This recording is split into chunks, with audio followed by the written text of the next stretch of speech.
Fala, nação rubro-negra, muito boa noite, Deco na área. E antes de começarmos o nosso vídeo, solicitar a todos vocês que estão entrando no canal pela primeira vez, que se inscrevam no canal, deixem seu like, compartilhem com os amigos, acione o sininho de notificação para chegarmos à marca de 150 mil inscritos o mais rápido possível, que aí sortearemos 2 mantos sagrados, tá? Então, conto com a ajuda de vocês para que a gente possa alcançar essa marca aí excepcional para o canal Deco SRN. Então, galera, vamos atualizar vocês aí no mercado da bola rubro-negro, né? Uma notícia que saiu agora há pouco tempo sobre Pedro, né, atacante da Fiorentina. Temos novidades para vocês. Eu, junto com o paparazzo rubro-negro, Raíssa Simplício, estamos apurando diariamente novidades, né, sobre as questões de contratação do Clube de Regatas do Flamengo. E dentre elas, hoje pintou a novidade sobre o Pedro, né, o qual até o GE noticiou que o Flamengo estaria próximo de acertar o empréstimo do jogador Pedro junto à Fiorentina. Mas a questão é a seguinte, falamos com pessoas ligadas ao futebol do clube que estão muito confiantes realmente para a contratação do Pedro.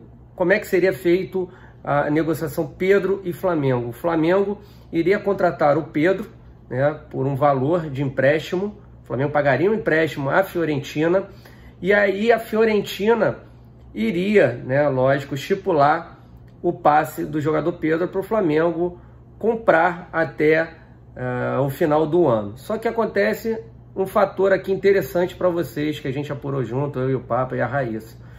Caso o Flamengo não contrate o jogador, né, no final do ano de 2020, o Flamengo terá que pagar mais um valor à Fiorentina, tá? O valor que a gente correu atrás e soube seria de 1 milhão de euros, tá?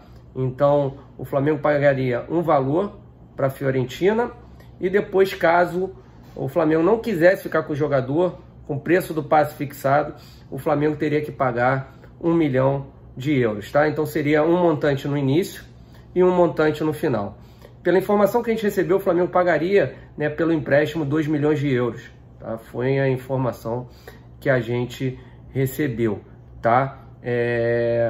Mas caso o Flamengo contrate o jogador, terá o montante final, né, já reduzido, né, deduzido aquele valor que o Flamengo pagaria no início do empréstimo, tá? O que ajuda muito a negociação Flamengo e Pedro, tá? O que ajudaria muito essa negociação Flamengo e Pedro? A vontade do jogador, tá? O jogador quer muito jogar no Clube de Regatas do Flamengo e a diretoria do Flamengo está muito confiante em conseguir mais uma contratação, né? Aquele 9 mesmo que o Jorge Jesus pediu desde o início do seu trabalho no Flamengo, na metade do ano de 2019, tá? Então, Pedro é um reforço que pode se tornar, né, realidade, né, para o Clube de Regatas do Flamengo. Então, é aguardar a semana que vem. O Flamengo já está negociando com a Fiorentina e vamos ver o que sai disso aí. Mas a diretoria do Flamengo está muito confiante na contratação do jogador Pedro. Até o GE noticiou que o Flamengo estaria disputando com o Grêmio e Porto de Portugal a contratação do Pedro, mas a vontade do jogador muito provavelmente vai prevalecer e o Pedro deverá ser jogador do Flamengo, tá? Deverá ser jogador do Flamengo, contrato de 1 ano. Vamos aguardar as cenas dos próximos capítulos na semana que vem. Em relação ao jogador Michael, tá? O Flamengo, a gente havia feito um vídeo hoje que as conversas estavam muito bem adiantadas. Não é que tenha regredido alguma coisa em relação a Flamengo e Goiás. Houve dois lados, né? A questão do empresário do jogador passando uma informação para o Flamengo e o Goiás querendo uma outra situação. Então vamos explicar melhor para vocês o que aconteceu. O Flamengo acordou, né, através de um empresário, do empresário do jogador, né, o valor de 7,5 milhões por 80% do passe. Só que no momento que o Flamengo se reuniu hoje com o vice-presidente, né, do Conselho Deliberativo do Goiás, devido ao presidente do Goiás estar em viagem e não poder estar presente hoje, esse dirigente do Goiás falou que o valor correto seriam 8 milhões de euros. O que faltariam? 500 mil euros. E esses 500 mil euros seriam a parte do caso do Goianese, né? Goianese, que é o time formador do Michael. E aí a questão está nisso. O Flamengo havia acordado com o empresário 7,5 milhões por 80% do passe. Já o Goiás diz que os 7,5 milhões são apenas pelos 75% dele. A questão está nesses 500 mil euros. Houve uma reunião novamente hoje. A coisa está andando, mas ainda não foi sacramentado. Dirigentes do Flamengo estão confiantes, sim, na contratação do Michael, tá, nação? Então, não entre em desespero quem quer o jogador e nem solte fogos quem não quer o jogador. Porque eu já ouvi da torcida do Flamengo que muita gente acha que esse jogador não vai vingar, mas tem outros que acham que a contratação será uma baita de uma contratação. Volto a falar, na minha opinião, o Michael é uma aposta. É um jogador que, na mão do Jorge Jesus, ao meu ver, é um jogador que vai crescer demais, tá? Crescer demais. Falando em contratações, né? Thiago Maia muito próximo, Pedro, negociação deve andar semana que vem. A questão do Michael, também acreditamos que até o final de semana isso se resolva. O Goiás, a única proposta que tem é do Flamengo e ninguém pagará mais do que o Flamengo está propondo ao Goiás. Então o Flamengo está muito seguro nessa situação. Então o Eduardo Maluf amanhã chega no Rio de Janeiro também para acertar isso tudo com o Goiás e com os dirigentes do Flamengo. Então a gente acredita que até o final da semana teremos boas notícias, né? Então Pedro, Michael, Thiago Maia, que já foi liberado está sendo liberado pelo Lille da França e essa semana também deverá ser confirmado. E ainda vem um lateral direito. Uma coisa a gente pode afirmar para vocês, apuração nossa, minha, do Papo da Raíssa, Orejuela não vem para o Flamengo, tá? O Flamengo está negociando com outro lateral direito, então aí seriam mais 4 reforços, né?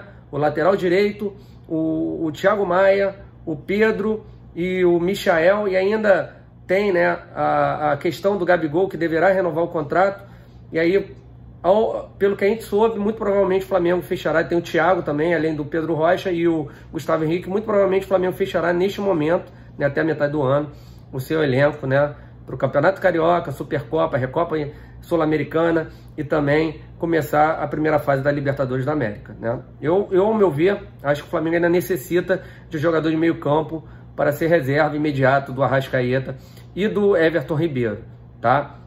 Então é mais ou menos assim que está se desenhando o elenco do Flamengo para esses primeiros 6 meses do ano, tá? Uma outra questão, a questão do Jorge Jesus, é uma notícia trazida pelo Marcelo Correge, da Rede Globo, um cara muito competente, tá, cara? Eu até já dei personal para a avó dele, eu conheço muito bem, é um cara que traz poucas notícias sobre futebol e está mais na Europa do que em qualquer outro lugar. E as informações que ele recebeu que o Jorge Jesus está acenando já, né, na renovação de contrato até o final de 2020, uma ótima notícia aí para a torcida do rubro-negra, tá? Que tem ainda, né, o caso do São Paulo, caso o Jorge Jesus não continue na metade do ano, só que para mim é um pouco perigoso porque são estilos diferentes, né? O ideal seria o Jorge Jesus ficar até o final do ano e aí o São Paulo ainda estando no mercado, o Flamengo sim, contactá-lo para contratá-lo, para começar um novo trabalho, porque aí seria estilos de trabalho totalmente diferentes, né? A escola portuguesa da escola argentina do São Paulo, né? E a dele, ele não tem um time fixo, enfim, muda de jogo a jogo. Para mim, às vezes, é até meio perigoso. Então, não, tenho certeza que o melhor no momento é a manutenção do Jorge Jesus e, conforme o Marcelo Correge da Rede Globo falou, muito próximo de se concretizar essa renovação de contrato dele, tá bom? Então, gostaria também de fazer um convite a vocês. Amanhã vai ter uma entrevista no canal Que Partidaço, muito provavelmente amanhã, da Hanna Tenda, né, prima do Paparazzo Rubro-Negro, com o Zico, tá? Ele vai falar muitos assuntos bacanas, dentre eles, por que ele chamou o Michael, o Guga, o Bruno Guimarães, saiba o porquê do Zico ter chamado esses jogadores, né? Enfim, fala também do Rafinha, muito assunto bacana e divertido com a Hanna Tenda lá no canal Que Partidaço, tá? Prima do Paparazzo Rubro-Negro, tá bom? Então, muito obrigado pela audiência de vocês. Se inscreva aqui no canal, deixe seu like, compartilhe com os amigos, acione o sininho de notificação. Não esqueça também de você seguir as redes sociais da NRN Downtown, tá? Do meu amigo Fábio, tá? Lá no Instagram e no Twitter também, do Domínio Digital, domínio __ digital do Reizinho, onde tem copos, camisas, faixas, tudo personalizado. Falou, gente? Então até amanhã, se Deus quiser, com novas notícias, se Deus quiser, quem sabe já com confirmação de alguns reforços. Tamo junto, saudações rubro-negras.